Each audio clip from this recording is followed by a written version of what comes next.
Hello, welcome to the Digital Media Hot Seat. I'm your host, Jaycee Allen, and today in this segment we're going to be interviewing UniTec Director Jeff Cauley. Hi, nice to meet you. Nice to see you today. Yes, nice to see you. So you were a teacher at every school in the North County District, right? Not a teacher. I worked in an educational role in every building in the district. I was told at the time that I was the first person to do that, the only person to do that, but I was in the intermediate and Parkside as an assistant principal and middle school as assistant principal. And the what was then Bonne Terre Elementary is now a primary building. I worked there as assistant principal and then taught at the high school obviously for 17, 18 years, and I've been here, this is my 5th year here. So yeah, every campus. Did you always want to stay in North County, or is that? No, my first year here I was miserable. I was not prepared for teaching. I thought I was. And my principal kept telling me, "You're doing a great job," and I said, "No, I need you to tell me because I don't feel like I'm doing a very good job." And he kept saying, "No, you're doing a great job." But you know, when you're in front of students all the time, they can tell immediately if you're not prepared. And I felt like a couple times I wasn't as prepared as I should have been, and so I wanted to improve on that. But so after midway through my first year, I would have taken a job running a weed eater or anything that was available. I was so ready to get out. But after Christmas, I realized that the juniors I was going to have again next year as seniors. I developed a pretty good relationship with those kids. And so after that first year, I never really thought about leaving. I've had a good experience here at North County. Everyone's always been good to me. But the first year, I was a little spooked. I was ready to do anything else that came available. I would have, done just about anything that was out there. You were a coach of what sport? I coached baseball when I worked at Central prior to coming to North County. I was a baseball coach there and really enjoyed that. I don't know that I could coach now. There's so much parent involvement. Now, there was parent involvement then too, but yeah, I don't know that coaching might have passed me by at this point.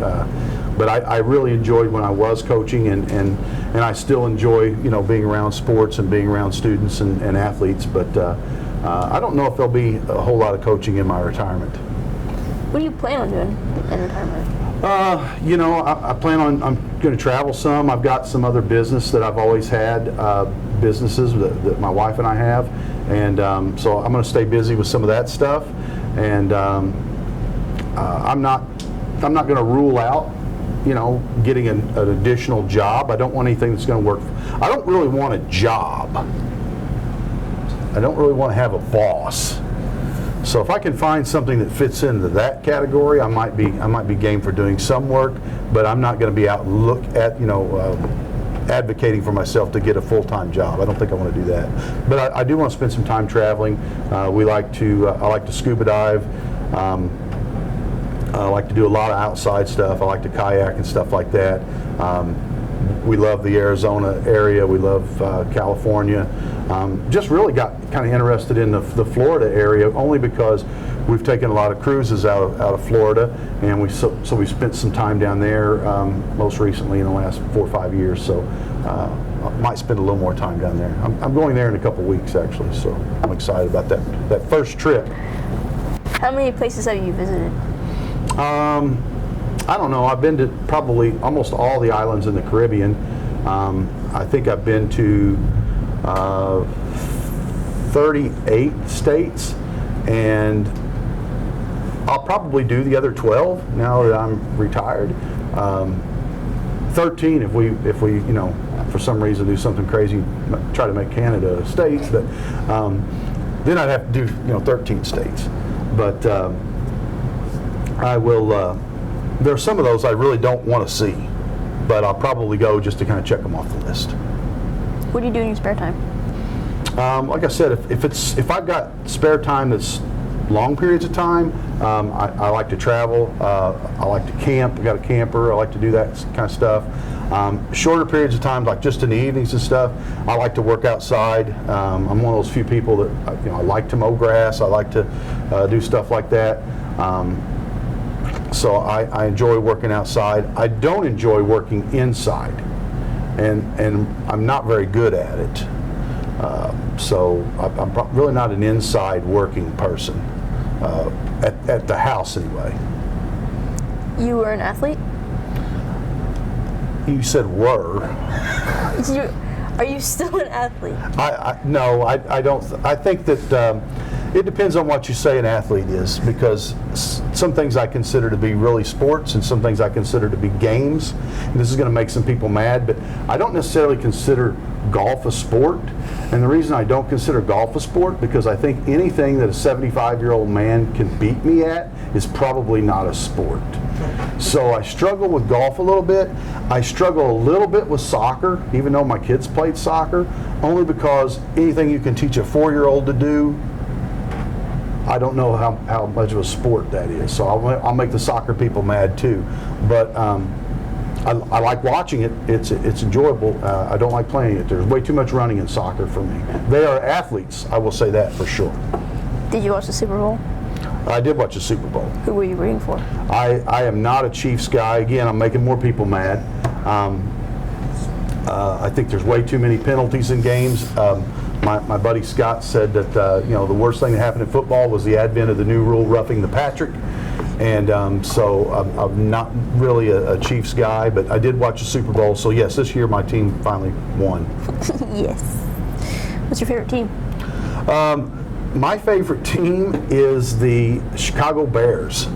And the reason the Bears are my favorite team was because before St. Louis had a team, before the Rams were here, there wasn't really anyone to root for. The Cardinals were here when I was a little kid, and they moved to Arizona. There wasn't anyone around for a long time. The Bears were close. My wife would get me tickets. I would go once a year. For several years, I would go see a Bears game, and at Soldier Field. That was always kind of fun, just that experience. So the Bears were my team, and then when the Rams came, we actually had season tickets to the Rams.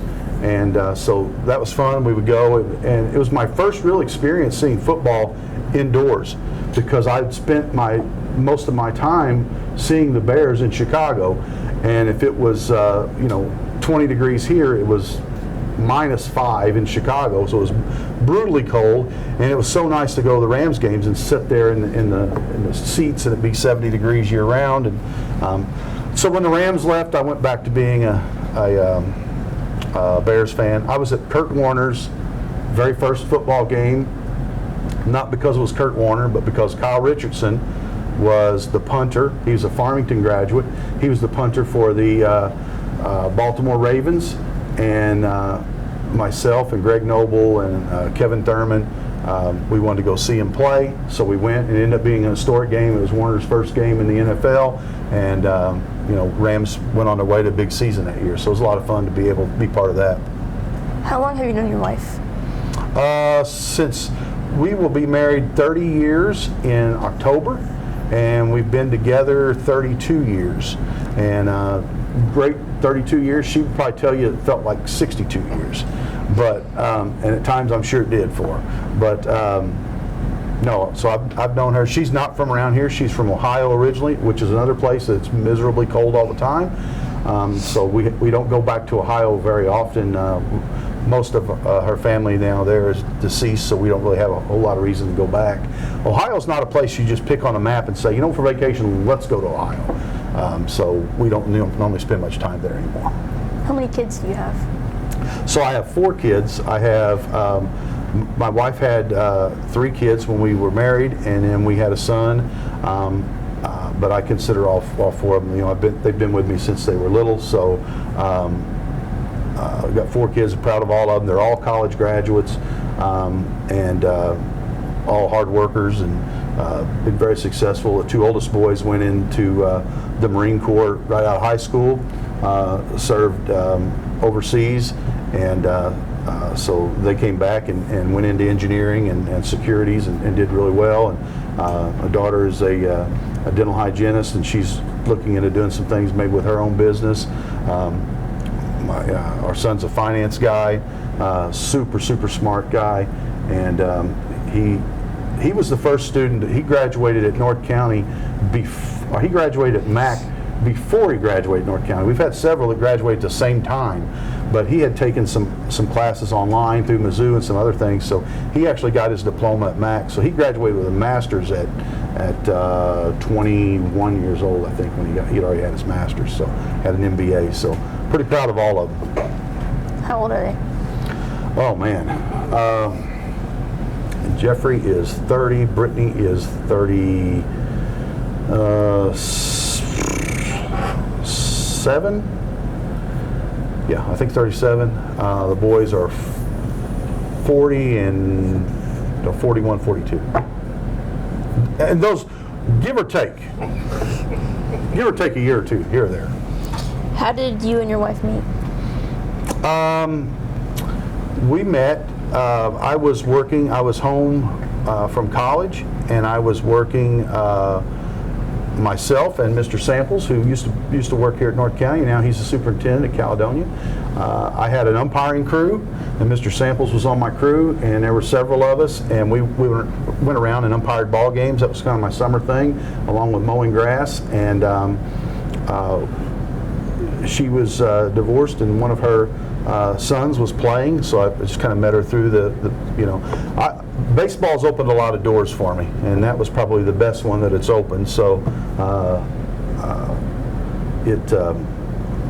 I don't know, I guess I would just credit baseball for a lot of things. Like I said, that's probably the best thing, but a lot of doors. Mr. Speaker's your teacher in his class, and he's a baseball guy, and he'll be the first to tell you that baseball's opened a lot of doors for him as well. So it gives us an opportunity to do some things that we might not could have done otherwise. So met a lot of people and made a lot of friends. So Is she still working?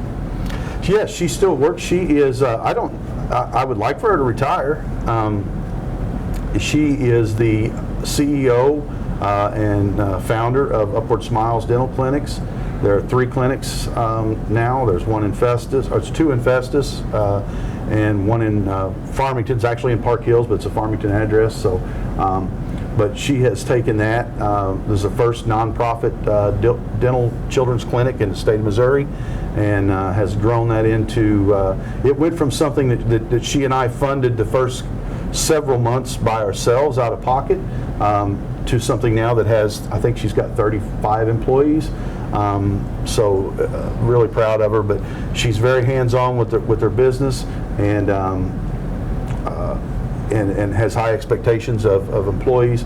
And so I don't see her retiring anytime soon, even though I'd like for her to slow down and be able to do some more things. But she enjoys working, and she enjoys what she does. So we'll see how it plays out. Do you know who will be replacing you?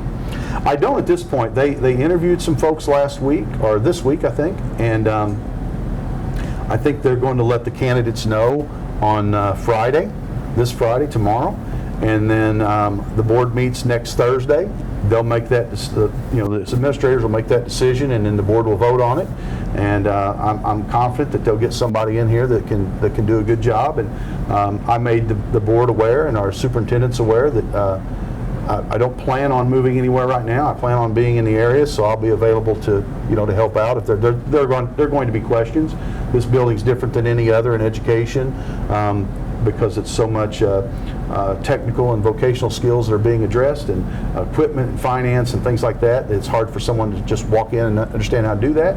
So I'm going to make myself available to the new person to kind of help with that transition. But I'm confident it's going to be someone of high quality.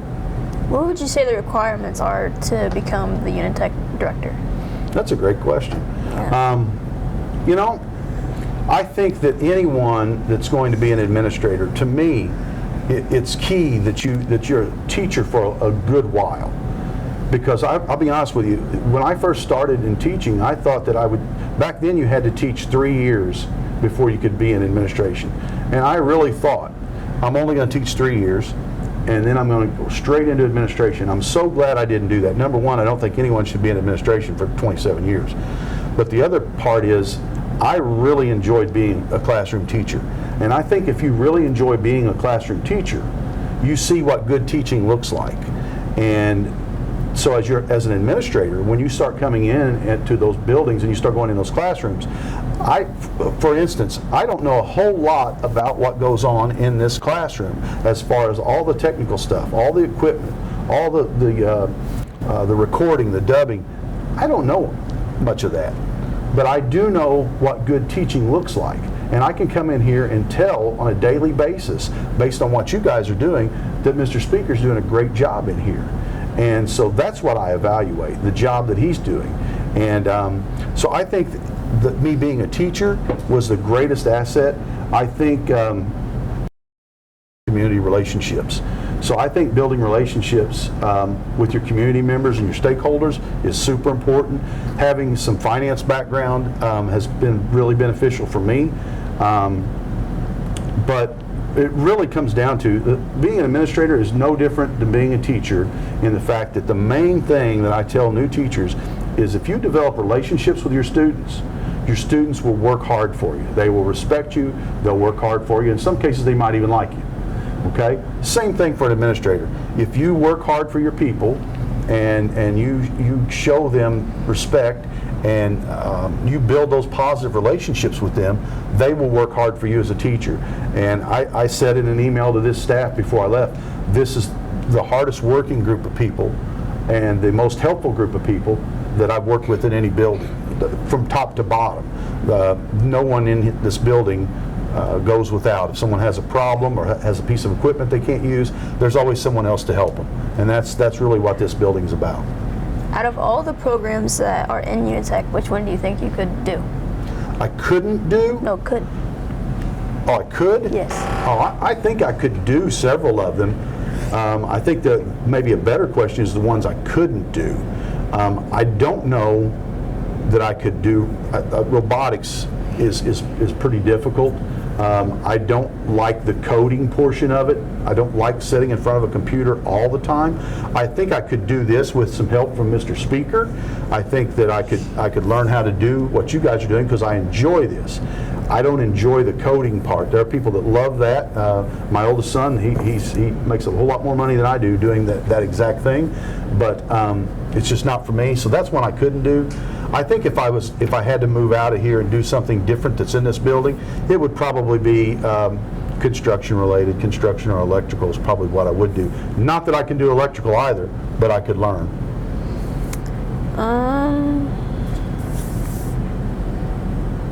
Did you go to college? Yes, so I went to Mineral Area College, and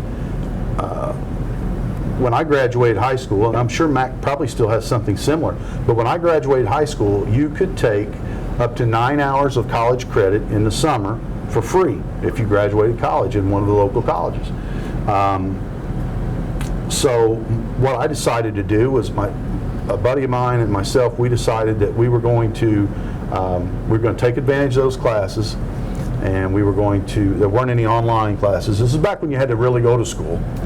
And so we signed up, and I took one college summer class, and I said, I'll never take another summer school class again. And I didn't until I got in my master's, because those classes and those doctorate level classes, they go year round, so had to take some of those. But yeah, so I went to Phoenix for a while, played baseball. A buddy of mine, we went out, and I joke with Mr. Speaker all the time and say, you know, I came home, they didn't have any need for a 500 hitter there at any of those teams, 250 from the right side and 250 from the left side. So came back and finished up there at Mac. I really thought, as an 18-year-old young man, I thought that I was mature enough to just move away to college. I really did. And just that time that I was in Phoenix, I'd never got on a plane until I was 18 and went to Phoenix. I'd never been on a plane. I'd never been in a cab. I'd never made a long distance call. We had the calling cards you had to use, didn't know cell phones. I'd never done a lot of those things that as an adult you're expected to be able to do. So I realized pretty early that, and now all of a sudden I got all these bills that I'm supposed to pay. And I remember when we got to the house that we were being housed in there, the guy said, what do you guys, did they tell you guys about how to take care of the pool? So I didn't know there was a pool. And no, we don't know anything about how to take care of it. So you get all those things kind of thrown at you, and electric bills and stuff. And I realized when I got back, Mac seems like a great idea for me, because I can get those classes that I need, that basic foundation, and I can get some maturity, which I needed. And then I transferred to Southeast Missouri State, and that was a great move for me as well. I was really close to my parents, and I was only an hour and a half away. My dad was one of those guys that could fix anything, so if anything broke, I could call him and he could come down and help me. And my mom was that person until the day my mom died. I talked to my mom on the phone or in person every day, without fail. So it was nice to be just an hour and a half or so away from home. So those were and then I did my graduate work at William Woods University in Fulton. So been fortunate that I was able to go to school and had those opportunities. I was the first person in my family to go to college. And now if you've got students that are watching, there's a great program, and Mac actually has this program called Upward Bound. I don't know if any of you guys are involved in Upward Bound. It's a phenomenal program, and it's for a lot of folks that, you're the first generation college student. And they didn't have that at the time, but my parents were hard workers, and I worked hard so that, I didn't have any debt when I came out of school. I was able to, between working and playing ball and doing other things, I was able to, I think when I graduated my bachelor's degree, I owed $1,662, and that was only because I had borrowed some money on a student loan to make a move a couple times. I had to move and needed some additional money, but so I was pretty proud of that. I paid that off really quickly when I got out, and that was before there was any loan forgiveness. You borrow money, you got to pay it back. So paid it all back, and was happy to do that. I was happy to get the money to be able to go to school. But so that's the whole college background. What did you want to be when you grew up? Like not every boy, but a lot of boys, I thought I wanted to be I wanted to play baseball. And when that didn't work out, I thought that I wanted to be involved in law at some level. I'll tell you a quick story. It's a great story. When my dad, who had a 6th grade education, my dad was born at the start of the Great Depression. My brother was 12 years older than me, and my sister was 14 years older than me. So I was that child that was not planned. My mom would say I was a pleasant surprise, and my dad would say, mistake. We weren't expecting to have a baby. My dad was 41 or 42 when I was born. So I would always joke with my brother that I grew up an only child, and so did my brother, because, we're only brothers. But because he was already, by the time I can remember things, he was off, working and wasn't living at home. But I remember my dad sitting me down, my mom sitting me down in the kitchen. They were filling out the FAFSA paper that you have to fill out for college, which back then was worse than it is now because it was all on paper. So they're filling it out, and they're having to get copies of everything. And my dad said, "What do you think," this is his exact verbiage, "what do you think you want to study?" And I said, "I think I would like to be a psychiatrist." And he said, "I don't even know what that is." And I said, "I'd like to get a degree in psychiatry. You get a doctorate in psychology." He goes, "Oh, so you want to be a doctor?" And I said, it's a little bit different. It's not like a medical doctor." "What kind of doctor is it?" This is a family that never addressed any mental health issues. So he's like, "I don't know what you're talking about." And I said, "It's like you have an office, and you sit in a chair, and you have your patients come in, and they sit in a chair or a couch, and they share their feelings, and you talk to them about their feelings, and that's the kind of doctor you are." And he sat there for a minute, and he goes, "Yeah, I'm not paying for that crap. Pick something else." And I said, "I don't know, maybe I'll go to law school." And he said, "That'll work," and just got up and walked out of the room. So my initial degree was in criminal law at SEMO, and I had plans to go to law school, applied, was accepted. And really, I did an internship at the prosecuting attorney's office under what was then Prosecutor Gary Stevenson.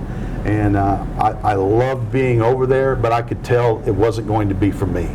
And during that time period, I started substitute teaching and coaching, and I realized that I really liked being around students, and I really liked, at that point, baseball was still a big part of my life, and football, I wanted to be in that coaching realm, so I did not pick education as a first choice, but I'm so glad that I made that transition to it.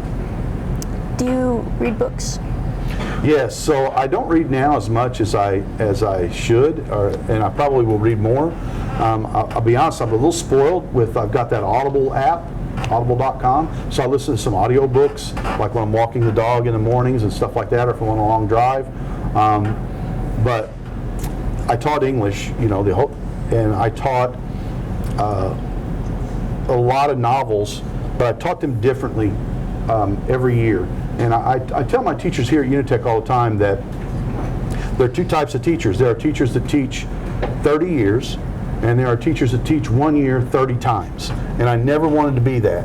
In other words, they do the same thing over and over. You can read the same book, because I taught The Great Gatsby every year that I taught, but I never taught it the same. There was always a change. We always made, sometimes from period to period in class, someone would bring something up. I was like, let's add that into the next lesson. I taught October Sky. I taught Of Mice and Men, Steinbeck, a lot of short stories. So I had read most of those already before I started teaching them. And I wanted to teach things that the students liked. And I found that, again, by developing relationships with students, if I liked it, a lot of times they would like it, or I could make them like it, make them enjoy it. So reading used to be a big part of my life. Matter of fact, I've got a Rex Chapman autobiography that Mr. Speaker gave me to read, and I haven't started that yet, but that's going to be one of my summer reading lists. So I read a lot of nonfiction stuff. So, but I'm all over the place with my reading. What's your favorite movie? Oh man, great question. My favorite movie is probably, I was thinking about this the other day, it's probably The Godfather. The original Godfather is probably my favorite movie. I'm one of those guys that I agree with those critics that say Godfather 2 is probably a better movie, but you didn't ask me though I thought it was the best. You asked me what was my favorite. I think Godfather 1 is my favorite. I'm a huge fan of The Deer Hunter. I like anything Robert De Niro's in. But I could go on and on. No Country for Old Men is one of the more modern movies. It was, I don't know, maybe 07 or something, last 25 years. That's on my short list of comedies. I love The Apartment, Jack Lemmon's an old school. Raising Arizona, love that with Nicolas Cage. So I got a lot. I could go on about movies. We could do like a whole 2-hour segment. Who do you think what actor would play you in a movie? We used to do in my class, I had a films class that I taught at the high school. It was 7th hour for, I don't know, 6 or 7 years I taught that class. And part of the project was the students, at the end of the year, they had to pick 5 teachers in the building, and they would have to pick an actor to play them. So I kind of saw who they thought might play me over the years. And I got Josh Brolin, who I didn't necessarily see that other than maybe the attitude maybe. Vince Vaughn, maybe. I could see Vince Vaughn. That was one that a lot of kids put down. And I don't know. I would think Vince Vaughn would be someone bad to play me. Do you think he's handsome enough to play me? Maybe. Yeah. That's a pretty good answer on your part. Thank you. How often do you play poker? As often as I can. I like to play. I've won a couple pretty nice tournaments. I know the first time I met Mr. Speaker when we interviewed and he came in, and one of the first things he noticed is I had a plaque on the wall from 2011 was the first nice tournament I won. That was in Las Vegas at the Golden Nugget. This was the last day we were in town, and my wife said, "You've never bought, at that point I'd never bought a new vehicle for myself. And she always had a nice vehicle, and I had nice vehicles, but I would never buy something new for myself because I refused to pay the sales tax on it. It's so expensive. And she's like, look, now you've got some money that you can pay that tax. It doesn't hurt because you didn't have it, yesterday. So I bought my first new truck in 2011. I bought a 2011 Toyota Tundra, and I kept it up until about 2 or 3 years ago. But I've played several tournaments in Las Vegas. I played a tournament in Lake Tahoe, California. But recently I played tournaments on cruise ships. And they're smaller tournaments, but they're a lot of fun. I won a Royal Caribbean tournament 2 years ago, and last year I won a Celebrity Cruise Line tournament. And those are smaller tournaments, but they're fun. And I joked with some of the guys in the building. Mr. Tiemann, I was joking with him the other day. We were talking about buying something, and it was like $400. And he said, I don't know, I think $400 is too much to pay for that. And I said, I've bet $400 on a pair of twos before. And he said, yeah, but you don't tell people you had the other two. So that did help. So no, I like to play, and I'll probably play a little bit more, now that I'm retired and I got some time to travel a little bit more. But I do enjoy playing. That said, I wouldn't say that I'm a great player. I've played with a lot of those guys that are great players. Some of the professional guys I've been at the table with, Jamie Gold, Phil Hellmuth, those guys are great players. Mike Mattisau, not a big fan of Mike Mattisau, but some of those guys I really like. Some of those guys I'd rather not play with, but it's fun. I enjoy doing it. I really enjoy when I'm winning. Does your wife like that you play poker? My wife doesn't gamble at all. We would go, when we used to go to the casinos when we were, when the kids were small, she would always take the kids to the pool, and I would go play. Or if we were by ourselves, I would give her like $100 in cash because she doesn't carry much cash. She's got her own money, but she doesn't carry much cash. And casinos aren't really big on credit cards. So I would give her the cash, and I would play for hours. And I would come back and I'd say, well, how are you doing? And she's like, well, I've got $92. I didn't really play much. She'd sit and watch a band or something, and she doesn't mind that I play, but she doesn't like to play. She's gone and played or sat with me while I've played before, and she kind of understands the game a little bit. I always played No Limit Texas Hold'em, and I remember the first time I let her sit with me, the very first hand I got was Big Slick, which is Ace King. Now I had Ace King suited, and I'm looking at my cards, and she's sitting there, and she's sitting in an area where I can kind of show her. She can see them, and she goes, and I said, I fold. There's no sense of playing this. Everyone knows what I've got or close to what I've got. Can you please come in the culinary kitchen? Thank you. So yeah, she kind of gave that hand away, and she's like, maybe I shouldn't sit here. But, no, she doesn't have a problem with me playing. Are you one of them people that go to like gas stations and play the slot machine? No, I don't think slot machines. That's a real gamble. I think poker's a game. Blackjack is a game. Slot machines, that's a gamble. You're putting that money in. Your odds. The only thing that has worse odds than slot machine is roulette. Roulette odds are the worst odds. Blackjack, one deck blackjack are your best odds. Craps are not bad odds, and poker is you against everybody else. So it's just, do I think I'm a better player today? Am I catching better cards than the other players? Am I making the proper bets? I'm a conservative player until I get a chip lead, and then I'm kind of the bully at the table at that point. I'll start betting higher and pushing people around, trying to narrow the crowd down. What's the biggest thing you've won playing poker? The biggest thing I won, I think that Las Vegas tournament at Golden Nugget. I won't tell you the amount, but it made that vacation kind of a nice vacation. So and helped with that truck. So, but to be honest with you, my favorite one though was the Royal Caribbean. The first time I won a ship tournament. And because I wasn't supposed to be in the tournament, I got on board. There was like I think it was $500 maybe entry fee or $250, and it said on my ship form that you show up 3 hours before. And when I got there, they said, no, you had to register the day before, and all the seats are taken.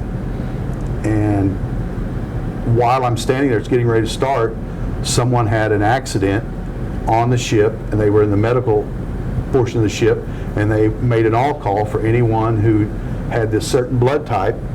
They were doing a blood transfusion, and could these people go? And one of the ladies at the table with her husband was sitting there, and she's like, well, I hate not to go. You know, it's a rare blood type, and she said, I probably should go, but I've already paid this money. And I said, I'll buy your seat.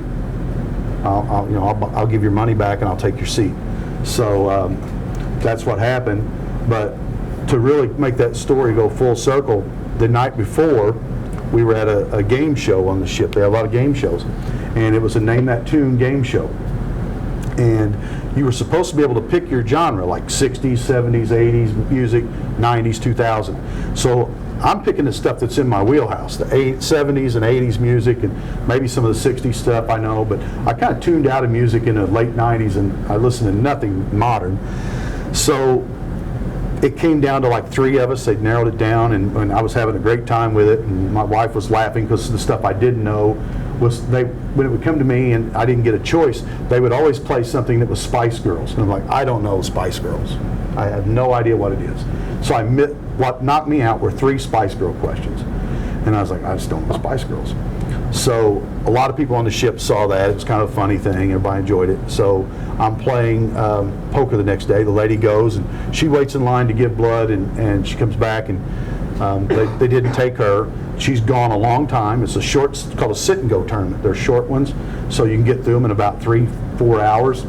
And she comes back, and it's me and like 2 other people at the table that are left out of, I don't know, 60 people. And I've got a pretty commanding, like a 3 or 4 to 1 chip lead.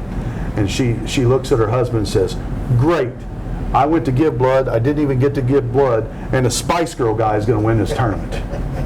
And for the rest of that trip, people referred to me as the Spice Girl. I'd see him at the pool or something. Hey, it's a Spice Girl guy. So it was kind of fun. But I was laughing all the way taking those chips to cash them out. It was worth doing. So, and I didn't mind the Spice Girl thing. It was kind of funny. Do you listen to the Spice Girls now? I still don't listen to the Spice Girls. I couldn't name a Spice Girl song. Even the 3 that I missed, I couldn't name those songs. Does your wife know?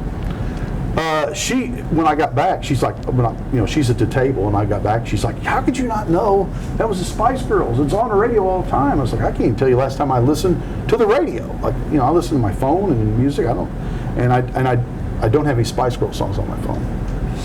If they'd had if Spice Girls ever did like a duet with like Dwight Yoakam or Springsteen or Fogerty, I might have known that song, but they didn't do that, so I'm out. Who's your favorite band? Bruce Springsteen, E Street Band's my favorite. I've seen Springsteen about a dozen times, several times in St. Louis. Saw him at Wrigley Field. My son and my wife got that. They went with me to see that.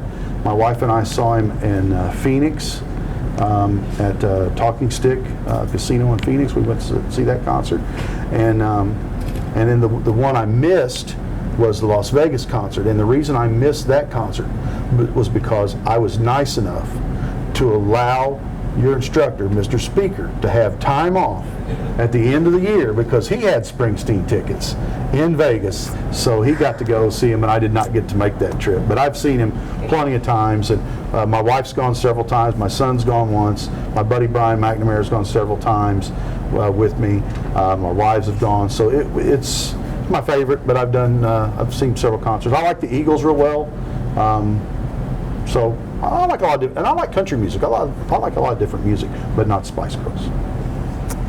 I think that's it. Any of you people got questions? Yes, ma'am. Have any of your students kind of impacted your life? I don't have Facebook anymore, and that's probably the best thing that ever happened to me was I was not on Facebook very long. I didn't like it, and so I'm getting people that will text me or call me, former students, and I'm getting screenshots from Mr. Bryan because he posted my retirement on Facebook. And former students are going on there commenting, and it's nice to read some of those. But yeah, there's several of those folks. Kayla Long was in the first year I taught. Kayla is now a teacher, I think, in southwestern Missouri. She was the first student I had that went through and got her degree. There was a group of those girls, that first class, Martha Geller. Those kids had all 4 of my classes over a 2-year period. And Nikki Deal, all 3 of those girls had all 4 of my classes. I got a text the other night from Anthony Fulton. Anthony was a great student, and he told me how much he appreciated being in my class, and those were the things I like to hear. Was, hey, you made an impact on me. He's got a great home and a great family now. His wife now works for the district and teaches here. His daughter goes to school here. He's a great husband and father, and just a good man. Ian Smith I had in class a couple years before I left. Ian's doing great. He's now one of the new councilmen at Bonne Terre.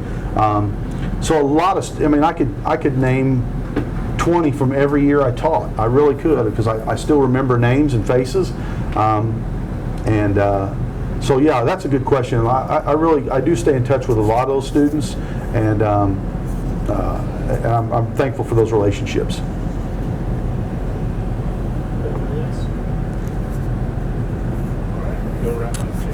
Okay.